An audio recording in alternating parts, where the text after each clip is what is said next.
Ang susunod na programa ay rated PG. Ito ay nangangailangan ng patnubay at gabay ng magulang para sa mga batang manunood.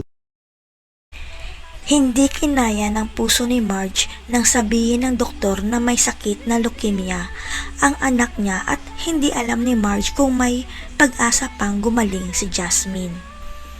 At ang pinakamasakit pa sa lahat, hindi alam ni Marge kung kaya niyang sabihin kay Jasmine na may malubhang sakit ito dahil baka mawala ng pag-asa ang anak niya. Pero ayon kay Paulo, kinakailangan nilang ipagtapat kay Jasmine ang masakit na katotohanan tungkol sa sakit nito para pagkatiwalaan sila muli ng kanilang anak.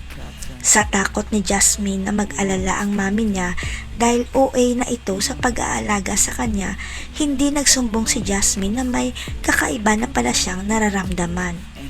Ito ang dahilan ni Paulo para hindi na maglihim sa kanila si Jasmine kung ipagtapat na nila ni Marge na may sakit na leukemia ang anak nila at kailangan nila magtulungan.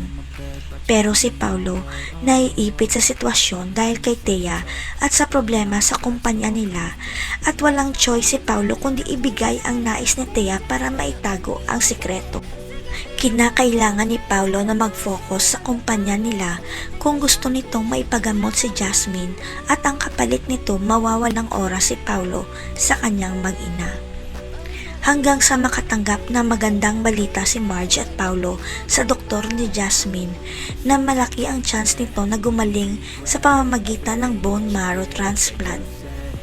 Pero ayon sa doktor, mas mapapadali sana ang pagaling ni Jasmine kung ang donor ng blood marrow ay nanggaling mismo sa kapatid niya dahil siguradong match sila.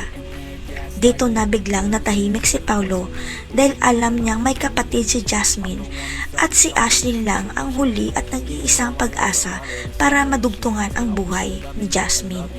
Pero sa isip ni Paulo, malalantad ang pinakatago-tago niyang sikreto kung maging donor si Ashley pero ang kapalit naman nito gagaling si Jasmine sa sakit niya. Magugulantang na lang si Marge nang sabihin sa kanya ng doktor na may kamatch na si Jasmine sa bone marrow dahil ang kapatid nitong si Ashley ang magiging donor. Gagaling na kaya si Jasmine sa sakit niya dahil sa bone marrow ni Ashley? Makikipaghiwalay kaya si Marge kay Paulo dahil inamin na sa kanya ang sikreto. Abangan. You don't ever wanna set me free.